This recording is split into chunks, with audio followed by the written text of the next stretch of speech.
Well, time for the long, hard, brutal winter slog to begin. These now are the hard yards. Unforgiving, compelling, gripping. These are the months that test the best. These are the months that make the best.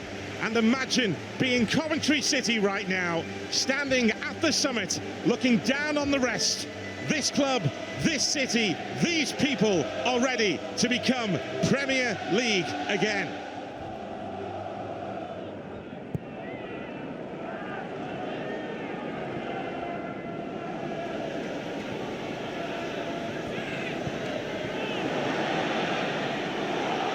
There's Johnston, Hegerber in the middle, Carling Grant's there as well, and it's Hegerber! Where's that come from?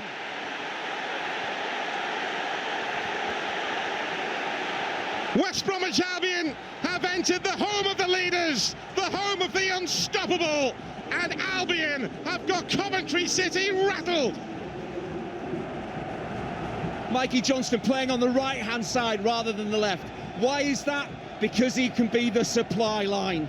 Really good pressure on the ball here from West Brom, playing pretty much 4-4-2, stepping onto Coventry. Once they pinch the ball with Johnston, he starts it off.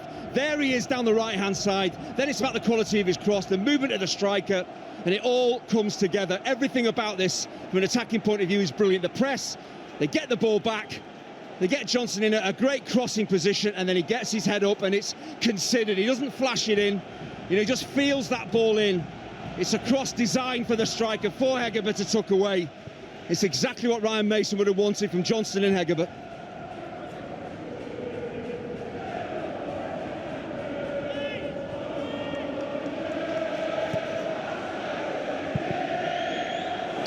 Sims waiting, and Sims could not convert. I think Chris Meppen is complaining to his goalkeeper that Griffiths should be coming and dealing with this. It's a wonderful ball, and it's horrible for a centre-half and a goalkeeper. It's right in between them. And I think he's got a bit of a point, Meppen, saying to his goalkeeper, be positive. That's Campbell. Mikey Johnston just got away from him. It's allowed Kitching to make the challenge, but Johnston picks up again. Bit of room here for Mowat. He's got two to hit in the box, including Hegerber again. And that is straight at Carl Rushworth. A huge chance to make it two for West Bromwich Albion. Yeah, his reaction tells you everything should be doing better. But again, look at what he's doing. His positioning. He's getting away from the big centre-halves. He's getting on top of full-backs. He's getting to the ball first.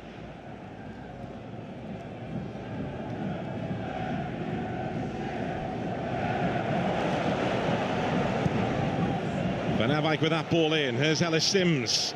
Top! The frame of the goal is still shaking. He's so unlucky. I mentioned it with Matt Grimes sitting deep. He can step forward. He can become an extra attacker. Does pretty much everything right. And gets over it. It's a thunderous strike. Griffiths is nowhere near it. Just needed to be 6 inches lower. Carling Grant. He's done well again. Well, can Albion make something of this? Hegerber's up there with him. Carling Grant trying to go all the way. Albion with bodies here. It's Jason Malumbi. It's Malumbi, and Rushworth denies him. Albion are not finished yet, though. Well, they are for now, but that was all about Carling Grant. A long busting run after a lovely piece of skill.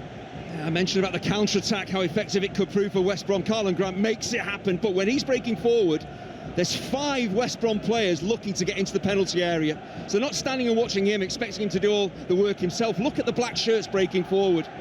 Again, it's down to that 4-4-2. You've got players in advanced positions. They're deep initially defensively. When they win the ball, they break forward quickly, and they've been encouraged by Ryan Mason to do that.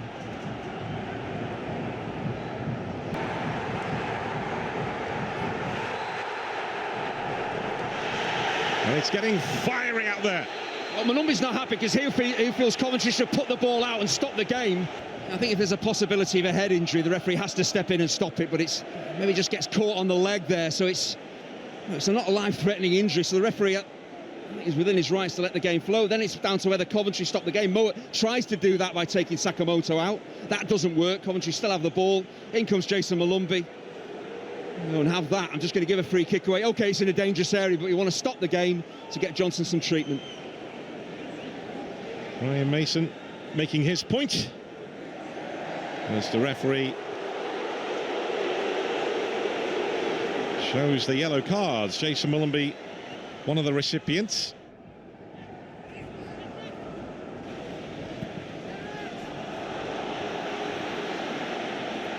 Albion raiding again here. It's Mikey Johnson. Hegerber again. It's in again. It's those two again. West Bromwich Albion never fear coming to Coventry City, and it's they who are striking fear into Coventry City. The leaders are in big trouble here.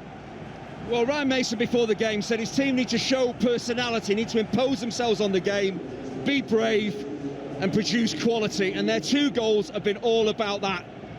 You see Bombi Thomas plays Johnston on, but again Johnston down the right hand side, all he's thinking about is supply lines. And once I mentioned it with Hegerber, look at his attacking positioning in between defenders watching the ball, not getting round on the cover Van Evijk, so defensive mistakes punished. Sakamoto, a big 10 minutes on the way here. Van Evijk with the cross. Griffiths moving for it, but it will go behind for a Coventry corner.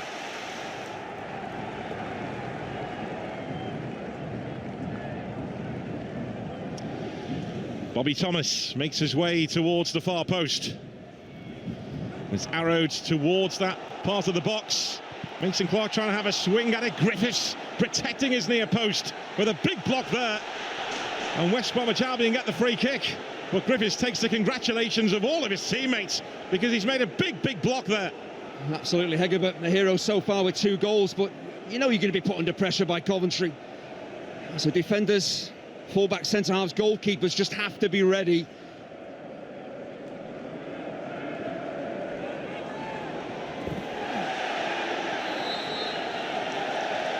Yeah, but it is amazing how an attacking performance can change, because before kick-off, West Brom scored just 14 goals in 15 games. They've scored 2 here against the table toppers. So again, it shows that their potential is there and they're making good use of it. Sakamoto with a cross. Perfect header. Josh Eccles denied minutes ago, but not that time. Is that the first step back on the road to recovery? This is why Frank Lampard put Josh Eccles, Victor Torp in the team to play ahead of Grimes and to make those runs from deep. It causes defenders so many problems when you get players arriving slightly late. A lot of them again are watching the ball. The amount of space that Eccles has is ridiculous, but again, he's just timed his run. He's not gone too early. He's not gone on top of defenders. He's given himself space to be found, and then it's about whether he can find the target. It's a really considered header.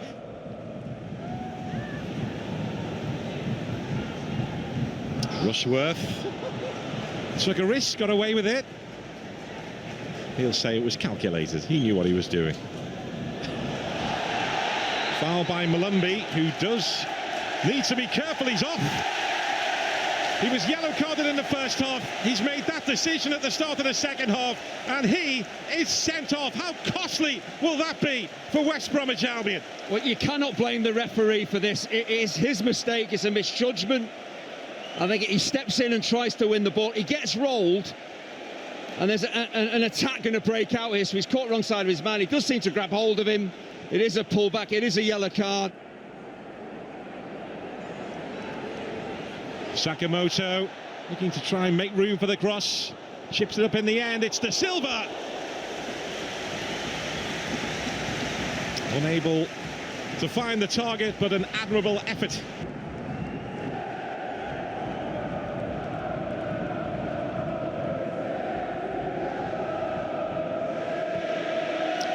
Grimes teases that ball in, and Coventry get the corner.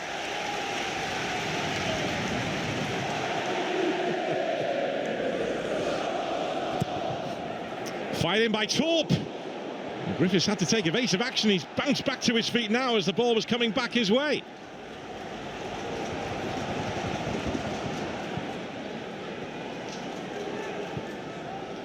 Forward by Grimes. Sims waiting! There's the goal! There is the goal! A big one for Ellis Sims, a big one for Coventry City. And Coventry City, the championship responders, respond again. Yeah, you did feel it was just a matter of time before Coventry got level. It's the firepower they've got, but the intensity they play with. 11 against 11, they're hard to contain. When you've got the extra man, if they zip it around, they've got such attacking variety. It causes you so many problems. It's such an intelligent header back across goal. It's just a glancing header. The pace is on the ball. Once you head it down, it zips off the surface. No chance for the goalkeeper.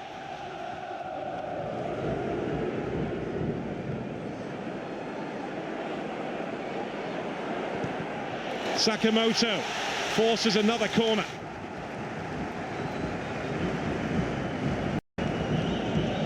Coventry have scored 14 goals from set pieces this season. No one can better that in the Championship. Fired in by Grimes. It's Torp!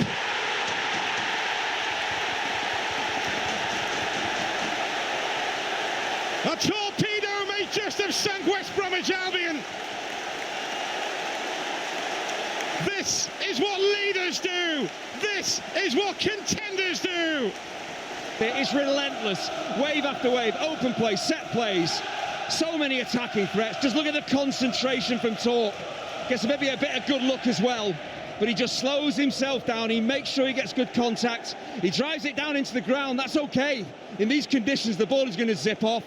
But the important thing that he's done, he's kept it on target, not gone for the really glamorous goal. Just make good contact, keep it on target, and Coventry lead. But they're just a team you simply cannot keep out.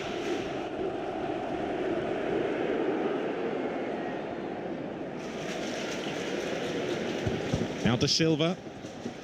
There's Eccles.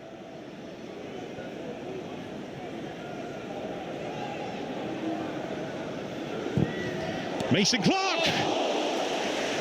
Well, that was picking up pace, and Grivis had to make sure he got to it. Well, it's the power that's the problem. Normally from that position, see right-footed players just wrap their instep around it, so they move the ball from right to left. This is pretty straight, but it's the power that's on it. The goalkeeper has to time his intervention to perfection. Madge is waiting here, away by Grimes. Coventry City, the Championship's great entertainers, bring the house down again. The unstoppable force in the Championship keeps on going. But they were tested today. Albion will take plenty from this, but in the end, it all collapsed around them. It is finished. Coventry City 3, West Bromwich Albion 2.